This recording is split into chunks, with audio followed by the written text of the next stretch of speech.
आदरणीय दिदीबहिनी तथा दाजुभाइहरू, निर्धारित समयभन्दा 1.5 वर्ष अगावै ताजा जनादेशका निम्ति जनता समक्ष जानुपर्ने अवस्था सिर्जना होला भन्ने अनुमान हामी कसैलाई पनि थिएन। 2074 साल मङ्सिरमा सम्पन्न आम निर्वाचनको जनादेश राजनीतिक स्थायित्वको पक्षमा थियो, तर जनादेश र जनभावना विपरीत राष्ट्रिय राजनीतिलाई अन्त्यहीन एवं अर्थहीन विवादमा अल्झाएर गतिरोध सिर्जना गरिएपछि, संसदलाई अर्थहीन तुल्याइएपछि र जननिर्वाचित सरकारलाई असहयोग, विरोध र घेराबन्दीमा पुर्याइएपछि मेरा सामु सार्वभौम जनता समक्ष जानुको विकल्प रहेन। त्यसैले जनता समक्ष प्रस्तुत हुने निष्कर्ष अनुरूप हिजो 2077 साल पुष 5 गते प्रतिनिधि सभाको विघटन गरेर आगामी 78 साल वैशाखमा नयाँ निर्वाचन गर्ने निर्णय गरिएको बेहोरा म निवेदन गर्न चाहन्छु। सतहमा हेर्दा हिजो विकसित घटनाक्रम अप्रत्याशित र आकस्मिक जस्तो देखिए तापनि यो परिस्थिति लामो समयदेखि राष्ट्रिय राजनीति र मूलतः सत्तारूढ नेपाल कम्युनिस्ट पार्टीका केही नेताहरूका असङ्गत, विकृत र जनअपेक्षा विपरीतका गतिविधिहरूद्वारा सिर्जना भएको हो। 2074 साल असोज 17 गते तत्कालीन नेकपा एमाले र नेकपा माओवादी केन्द्रबीच वाम गठबन्धन बनाएर निर्वाचन लड्ने र निर्वाचन लगत्तै पार्टी एकता गर्ने उद्घोष गरिएको थियो। यो निर्णय आम निर्वाचन मार्फत आम जनताद्वारा स्पष्ट रूपमा अनुमोदन भएको थियो, तर निर्वाचन पश्चात राष्ट्रिय राजनीतिलाई जनअपेक्षा अनुरूप अगाडि बढ्न नदिने विभिन्न विसङ्गत गतिविधि सुरु भए। सुरुमा सरकार गठनमा विलम्ब गराउने र जनादेश विपरीत अन्त्यहीन बार्गेनिङ र दबावमा राष्ट्रिय राजनीतिलाई अल्झाउने त्यति बेलाका गतिविधिहरू तपाईहरूको सम्झनामा ताजै छन् भन्ने ठान्दछु। बाधाहरू पन्छाउँदै सरकार गठन भयो र सरकारले जनअपेक्षा अनुरूप काम गर्न पनि सुरु गर्यो। त्यसपछि केही नेताहरूद्वारा निरन्तर रूपमा अस्थिरताका सन्देश र प्रयास जारी रहे। सरकार गठनको 1 वर्ष नपुग्दै कुनै नेताले मुलुक बाहिर गएर अस्थिरताको सन्देश छर्नुभयो भने कुनै नेताले प्रधानमन्त्री मुलुकमा नभएको मौका पारेर देश डुब्न लाग्यो भन्दै बचाउनका लागि माझी गुहार्न थाल्नुभयो। सरकार संविधानको कार्यान्वयनका लागि नयाँ कानुन निर्माण, संघीयताको कार्यान्वयन र मुलुकको सामाजिक आर्थिक रूपान्तरणमा केन्द्रित थियो, तर कतिपय साथीहरूका आँखा निरन्तर पद, प्रतिष्ठा र पद सोपानमा मात्रै केन्द्रित भए।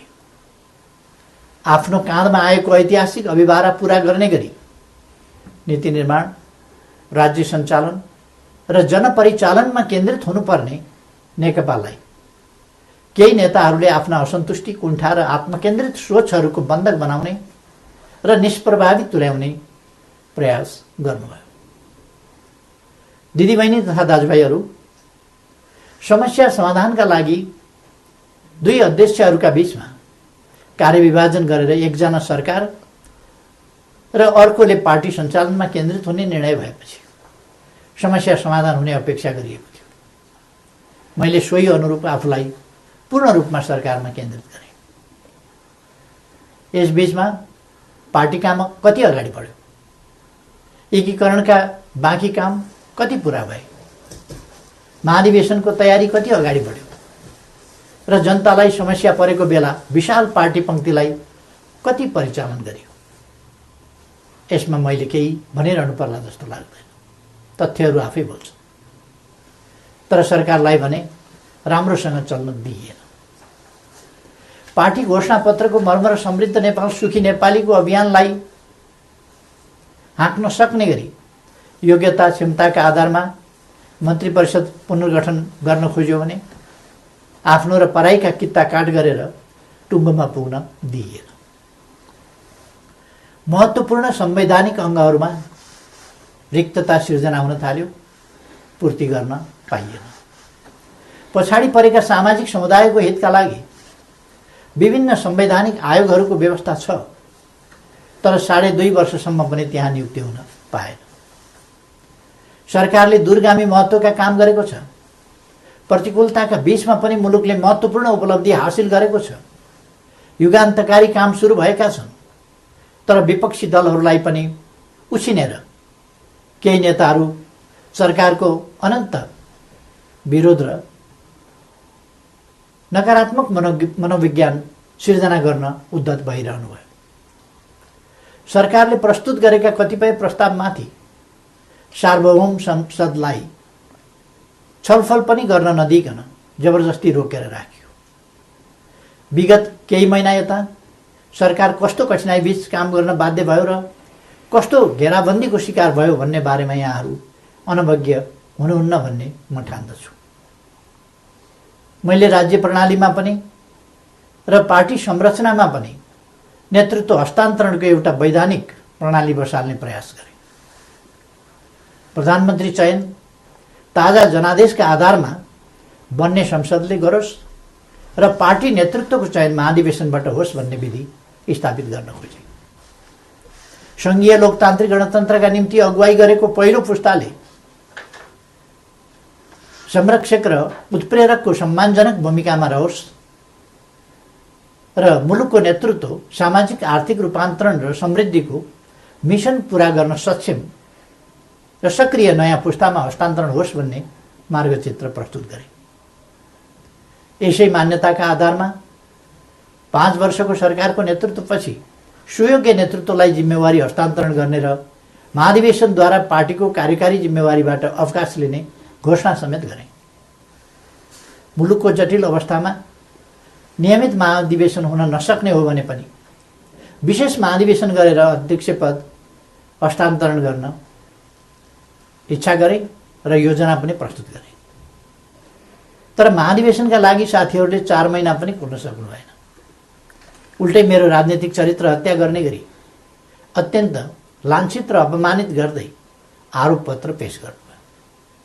त्यसलाई पार्टीको लोगो र कार्यालयको दुरुपयोग गर्दै राष्ट्रव्यापी रूपमा वितरण गर्नुभयो र वस्तुतः पार्टी विभाजनको अप्रत्यक्ष घोषणा गर्नुभयो।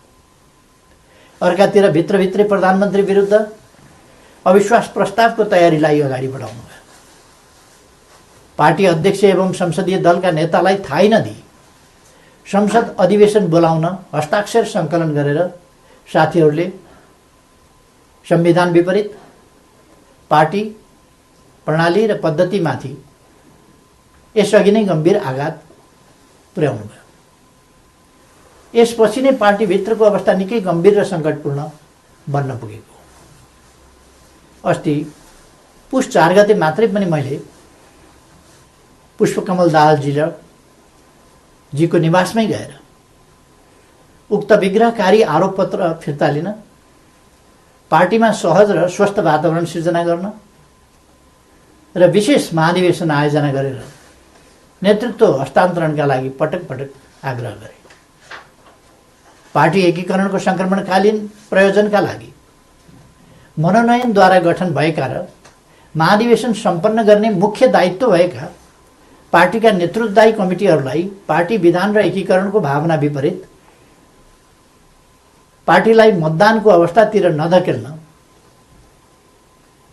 र कर्तव्यको लिकबाट बाहिर नजान बारम्बार आग्रह गरे। तर यस प्रयासलाई मेरो कमजोरी ठान्यो।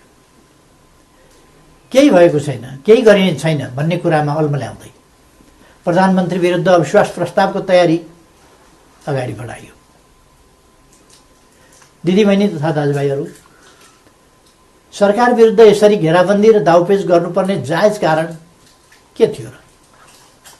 सरकारले यस बीचमा राष्ट्रियतालाई सुदृढ गर्ने सन्दर्भमा ऐतिहासिक कामहरू गरेको छ। नेपालको वास्तविक भूभाग समेटेको नयाँ नक्सा प्रकाशन गरिएको छ। तदनुरूप सर्वसम्मतिका आधारमा संविधान संशोधन गरिएको छ। समस्या समाधानका लागि मित्र राष्ट्र भारतसँग वार्ताको तयारी भइरहेको छ। चीनसँग पारवन यातायात प्रोटोकलमा हस्ताक्षर भएको छ। नेपालको अन्तर्राष्ट्रिय छवि, भूमिका र आकर्षण बढेको छ। यसलाई सुदृढ गर्न सबैले सहयोग गर्नुपर्ने बेलामा सरकारलाई असहयोग र असफल पार्न भइरहेका यी गतिविधिका पछाडि गम्भीर षड्यन्त्र लुकेको स्पष्ट छैन र? यी घटनाक्रम हेर्दा म आजभन्दा 4 वर्ष अगाडिका परिदृश्यहरूलाई सम्झिरहेको छु। नाकाबन्दीको साहसका साथ सामना गर्दै त्यसलाई अन्त्य गरे बापत नेपालको पारवन सुविधा विस्तार गरेर फेरि कहिल्यै नाकाबन्दी नहुने कुराको सुनिश्चित गरे बापत त्यति बेलाको सरकारलाई यसै गरी षड्यन्त्रपूर्ण ढङ्गले अपदस्थ गरिएको थियो। परिस्थिति र समय सन्दर्भ फरक भए पनि पात्रहरू उनै हुनुहुन्थ्यो। के यसले हाम्रा कतिपय नेताहरू नेपाललाई अनन्त अस्थिरतामा फसाउने योजनामा सहभागी भएको स्पष्ट रूपमै देखिनुहुन्न र? थुप्रै प्रतिकूलताका बावजुद नेपालले गएको 3 वर्षमा उल्लेख्य उपलब्धि हासिल गरेको कुरामाथि पनि उल्लेख भइसकेको छ। प्राय सबैजसो विकास सूचकाङ्कहरूमा नेपालले प्रगति गरेको छ। कतिपय क्षेत्रमा फड्को नै मारेको छ। शान्ति सुरक्षाको स्थितिलाई सुदृढ तुल्याइएको छ। पृथकतावादी गतिविधिलाई समाधान गरिएको छ। मुलुकले विकास, सुशासन, समृद्धि र स्थायित्वतिर सकारात्मक कदम चालिरहेको यस स्थितिबाट पार्टी खुसी हुनुपर्ने होइन र? सबै मिलेर यसलाई थप गति दिनुपर्ने होइन र? तर कतिपय नेताहरूबाट यसको उल्टो काम भइरहेको छ। सरकारलाई 5 वर्ष काम गर्न दिने र उसका कामको परीक्षण जनताबाट निर्वाचनका क्रममा हुने लोकतान्त्रिक बाटो छोडेर सधैँभरि सत्ता, सधैँभरि सरकार, सधैँभरि पदीय भागभण्डाको चक्रव्यूहमा राजनीतिलाई बन्दी बनाउने काम भयो। लोकतन्त्रमा सत्ता पक्षले जनताको आदेशअनुसार काम गर्छ, प्रतिपक्षले नियन्त्रण र सन्तुलनको भूमिका खेल्छ। तर हामी कहाँ सत्ता पक्षका कतिपय साथीहरू नै प्रतिपक्षभन्दा बढी आक्रामक, असहयोगी र षड्यन्त्रपूर्ण गतिविधिमा संलग्न हुने विडम्बनापूर्ण अवस्था सिर्जना भयो। आजको स्थिति विकसित हुनुमा कतिपय नेताहरूको गतिविधिको मुख्य जिम्मेवारी रहेको तथ्यलाई हेका राख्नुपर्दछ। यस्तो काम कुनै पनि अर्थमा लोकतान्त्रिक हुन सक्दैन। दिदीबहिनी तथा दाजुभाइहरू, पार्टीलाई एकताबद्ध रूपमा अगाडि बढाउने, नेतृत्व हस्तान्तरणको विधि र प्रणाली बसाउने र पार्टी, सरकार र संसदलाई जनताको हितमा केन्द्रित गर्ने मेरा प्रयासहरूमा यसरी निरन्तर बाधा सिर्जना गरिए। यसपछि नै म यस निर्णयमा पुग्न बाध्य भएको। प्रतिनिधि सभा विघटन र नयाँ निर्वाचन मेरो रुचि वा छनौटको विषय थिएन। तर मुलुकलाई अकर्मण्य अवस्थामा राखिराख्नु उचित हुँदैन थियो। संसदलाई केही नेताहरूको स्वार्थको बन्धक बनाइराख्नु जनादेश विपरीत हुन जान्थ्यो। जनताको भावनाअनुसार काम गर्न अगाडि बढ्नै नसक्ने स्थितिबाट मुलुकलाई निकास दिनै पर्थ्यो। जनअनुमोदित नेकपाको यस सरकारलाई आफ्नै दलका नेताहरूले काम गर्न नदिने र दलभित्रको कचिङ्गनले प्रतिनिधि सभालाई पनि शिकार बनाउने अवस्था अन्त्य गर्नै पर्थ्यो। यसै पृष्ठभूमिमा म नयाँ जनादेशका लागि सार्वभौम जनता समक्ष जाने निष्कर्षमा पुगेको हुँ। म अझै पनि विगतका सबै तिता पीडाहरूलाई बिर्सेर एकताबद्ध भई निर्वाचनमा सहभागी हुन कमरेडहरूलाई आग्रह गर्न चाहन्छु। निर्वाचनको घोषणाले पार्टी एकतालाई बलियो बनाउने अपेक्षा गरेको छु। पार्टी पहिलो शक्ति बन्नुमा, पार्टी एकता हुनुमा र पार्टीले विशाल जनसमर्थन प्राप्त गर्नुमा केपी ओलीको कुनै योगदान छैन। हामी पो निर्णायक हौँ भन्ने कमरेडहरूलाई पनि लोकप्रियता र क्षमताको मापन गर्न यसले अवसर दिनेछ। प्रधानमन्त्री बन्न व्यग्र प्रतीक्षामा वा प्रयासमा रहनुभएका नेताहरूलाई पनि ताजा जनादेशले विकल्प दिनेछ। प्रतिपक्ष दललाई पनि आफ्ना एजेन्डा जनताबीच लैजान अवसर प्रदान गर्नेछ। निर्वाचन लोकतन्त्रको आत्मा हो। यो सबैभन्दा उन्नत लोकतान्त्रिक अभ्यास तथा विधि पनि हो। जननिर्वाचित सरकारले काम गर्न पाउँदैन भने उसले पुनरावेदन गर्न जाने ठाउँ सार्वभौम जनता समक्ष नै हो। मैले यही बाटो अवलम्बन गरेको छु। पार्टीले मेरो नेतृत्वमा विगत आम निर्वाचनमा लडेको थियो। म पार्टी संसदीय दलबाट सर्वसम्मत रूपमा नेता चयन भएको थिएँ र त्यसै हैसियतमा प्रधानमन्त्री निर्वाचित भएको थिएँ।